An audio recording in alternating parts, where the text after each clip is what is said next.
Okay, we are going to see the next questions of chapter 1, SCV part 1 of units and dimensions. Question number 11. Express the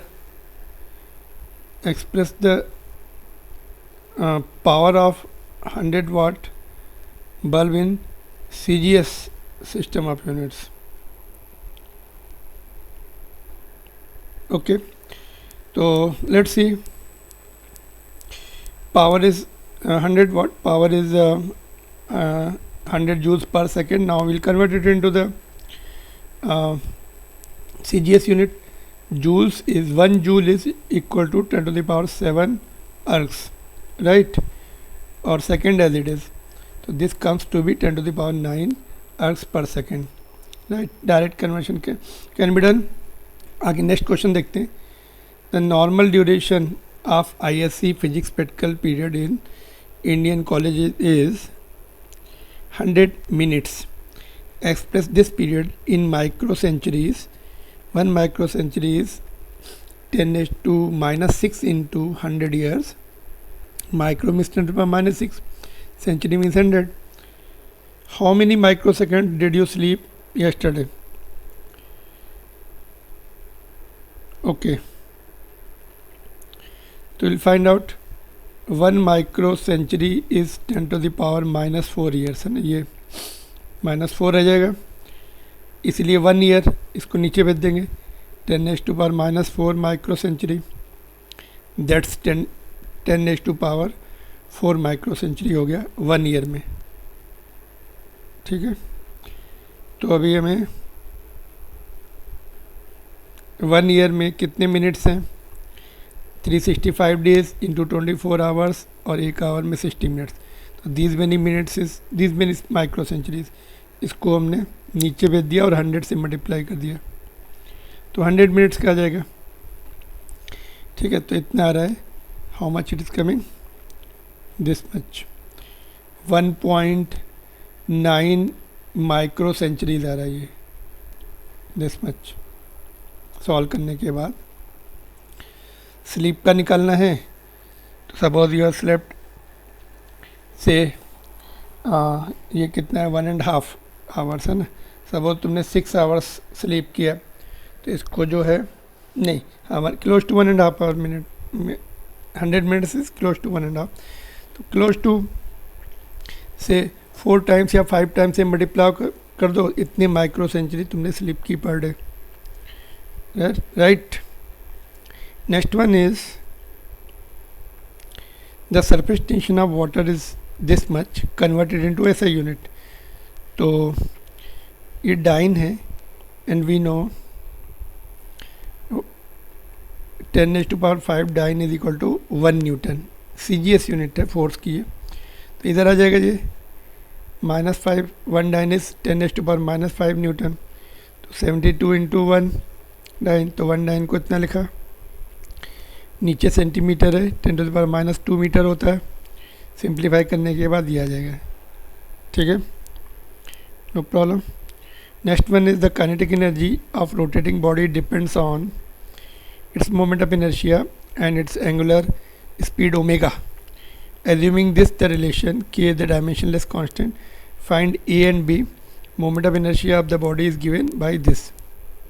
ठीक है, moment of inertia of sphere is given about the diameter is equal to this much. तो relation लिखा, left side की dimension put की, right side की 1/1 put की. Simplify करके इनको m, l एंड t की डायमेंशन एक साथ कर ली. इसके बाद इधर 1 है, तो a को 1 से इक्वेट किया, और ये b वाला term -b is equal to -2. तो a की वैल्यू 1 आ गई और b की वैल्यू 2 आ गई. तो ये पावर वापस में यहाँ पे पुट कर दिया. तो this is the actual relation. In fact k की वैल्यू 1/2 होती. फर्दर एक्सपेरिमेंट करके कांस्टेंट भी निकाला जाता है, नॉट विद द डायमेंशंस. ठीक है, next one is theory of relativity reveals that mass can be converted into energy. The energy E so obtained is proportional to certain powers of mass and speed c of the light. Guess the relation among the quantities using the methods of dimension. ठीक है। फिर इसमें क्या करते हैं, जिसके लिए ई के लिए रिलेशन चाहिए उसको लेफ्ट में लिखा, constant of proportionality dimensionless constant रहते m इंटू सी, एम की पावर a c की पावर b। तो ये पावर हमें पता करना है, तो लेफ्ट साइड की डायमेंशंस राइट साइड की इंडिविजुअल डायमेंशंस पुट कर दी, कांस्टेंट अभी छोड़ दिया, ठीक है। तो पावर सिंप्लीफाई कर ली m की और फिर इक्वेट कर दी बाद में, a कितना है 1, ठीक है, और b कितना है 2, दैट्स ऑल। तो ये रिलेशन आता है, यहाँ पर k1 आ जाता है। और next one is let I be the current through the conductor, R its resistance, V potential difference across its ends. According to Ohm's law, product of two of these quantities equals to the third. Obtain Ohm's law from the dimensional analysis. Dimension formula for R, V is given respectively. ठीक है, तो हमने assume किया V is equal to dimensionless constant, I की power A पर depend कर रहा है, R की पावर B पर। फिर से लेफ्ट साइड की डायमेंशन राइट हैंड की डायमेंशन पुट करके सिंप्लीफाई किया और m की डायमेंशन इक्वेट की 1, है ना, और फिर लास्ट में ये वाला जिसमें a है वो की उसकी डायमेंशन इक्वेट करेंगे so that a and b दोनों आ जाए। तो ये 1 आ गया, ये 1 की वैल्यू यहाँ पुट कर दी, तो a के लिए सॉल्व किया, a भी 1 आ गया। तो v is equal to I R, के 1 होता है इसमें, we know V is equal to IR. Already we have learned this relation in the previous classes, right? Next one is the frequency of vibration of string depends on length L between the notes. Notes जो हैं वो non vibrating points होते हैं, string में जो vibrate नहीं करते उनके बीच की लेंथ L है। The tension F in the string and its mass पर यूनिट लेंथ m, ठीक है। Guess the expression for its frequency from the dimensional analysis. तो ये तीनों टर्म्स लिख लिए, a b एंड c, ये निकालना है हमें। लेफ्ट साइड की डायमेंशन लिखी, फ्रीक्वेंसी की t-1 होती, लेंथ की l लिखी हमने, फोर्स की ml t-2 ma होता है। ये देखो मास पर यूनिट लेंथ है, केवल मास नहीं है, मास पर यूनिट लेंथ है ना, यहाँ पे देखो, तो उसकी भी डायमेंशन लिख दी। उसके बाद फिर हमने कलेक्ट किए टर्म्स सभी m l एंड t वाले, फिर पावर इक्वेट कर दी, ये b plus C should be 0, इधर लेफ्ट साइड में 0 है। सिमिलरली ये वाला टर्म भी 0 होना चाहिए और ये वाला टर्म -1 के बराबर होना चाहिए यहाँ पे लास्ट में। पहले b की वैल्यू आ गई, फिर हमारी c की आएगी फर्स्ट इक्वेशन से, ठीक है, दोनों माइनस के रिलेशन। अब ये दोनों वैल्यू इसमें डाल दी हमने, ठीक है। ए की वैल्यू हमने कहाँ से निकाली, इसमें डाल दी। यहाँ पे देखो ए इक्वल टू सी आ गया था, इसको सॉल्व बिकॉज हमने यहाँ पे बी की वैल्यू सी के बराबर डाल दी थी, तो ए 2c, तो ए भी आ गया यहाँ पर, है ना, पुट कर दिया अभी डायमेंशंस। तो ऐसा रिलेशन आता है, एफ इज इक्वल टू के डायमेंशनलेस कांस्टेंट 1/l रूट के अंदर, पावर हाफ एंड -½ है, -½ वाला डिनोमिनेटर में चला गया, ठीक है। Next one is test if following equations are dimensionally correct और नॉट। तो लेट्स सी, ये एक रिलेशन है, h is equal to 2s cos theta है, s सरफेस टेंशन होता है, फोर्स पर unit length, rho density, r radius, g acceleration due to gravity. तो लेफ्ट हैंड साइड का तो l आ गया, राइट हैंड का s का 2 का तो नहीं होता, cos थीटा का भी नहीं होता। सरफेस टेंशन, सरफेस टेंशन जो है मास नहीं फोर्स पर यूनिट लेंथ, लेंथ फोर्स का एल नीचे वाले लेंथ से कैंसिल हो जाएगा, तो ये बचेगा, रो का मास पर यूनिट वॉल्यूम, आर का ये और जी का ये, सिंप्लीफाई किया तो एल आ गया, ठीक है।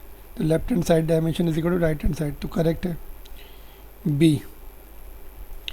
ये रिलेशन है रूट के अंदर p बाई रो। प्रेशर वेलोसिटी का t-1 होता है, प्रेशर एंड डेंसिटी का रेशो, प्रेशर का ये रहता है, डेंसिटी का ये, तो सिंप्लीफाई किया तो रूट से बाहर निकल के ये भी सेम, तो ये भी करेक्ट है।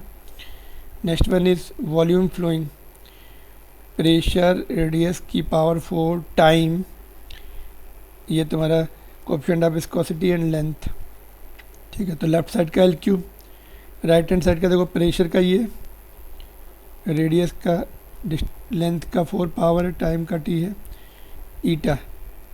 कोएफिशिएंट ऑफ विस्कोसिटी का होता है फोर्स पर unit radius into velocity of the moving body, उसके ऊपर जो विस्कोसिटी का फोर्स लगता है ना। तो ये इस रिलेशन से निकाल सकते हैं, एम एल टी माइनस 2 और ये एल वेलोसिटी का ये, तो इतना आ गया। तो हमने विस्कोसिटी का ये लिखा और एक एल और है ये लिखा, तो ये कैंसिल होने के बाद एल क्यू आ रहा है, तो therefore this is also correct. ठीक है, नेक्स्ट वन इज, एक रिलेशन है ये F upon 2 pi root of M G L by I. Left side में फ्रीक्वेंसी है T to the power -1, right side में M mass, okay, M is the mass, G का L T -2 होता है और एल का एल है ना, divide by I, moment of inertia का एम एल स्क्वायर होता है। ठीक है, तो ये सिंप्लीफाई किया तो ये आ गया, this is also correct. Next question, ठीक है, इसमें no problem. Next question is, if X and A are the stands for the distances, then integration of this term is equal to this. Is it dimensionally correct? तो left hand side की dimension निकालते हैं पहले। dx change in distance का dimension भी length होता है, और ये रूट के अंदर एक्स स्क्वायर है, एल स्क्वायर है, तो रूट के बाहर एल, तो डायमेंशन लेस हो गया। अभी राइट साइड में देखते हैं, ये तो डायमेंशन लेस दिख रहा है, but is it dimension less? 1/a is not dimension less, l-1 है, देयरफॉर इनकरेक्ट। लेफ्ट साइड की डायमेंशन नहीं है तो राइट साइड की भी डायमेंशन नहीं आनी चाहिए, therefore this is the incorrect relation. That's all, will see in next lectures, will see the next chapters के क्वेश्चन। ये खत्म होगा यूनिट्स एंड डायमेंशन के, दैट्स ऑल।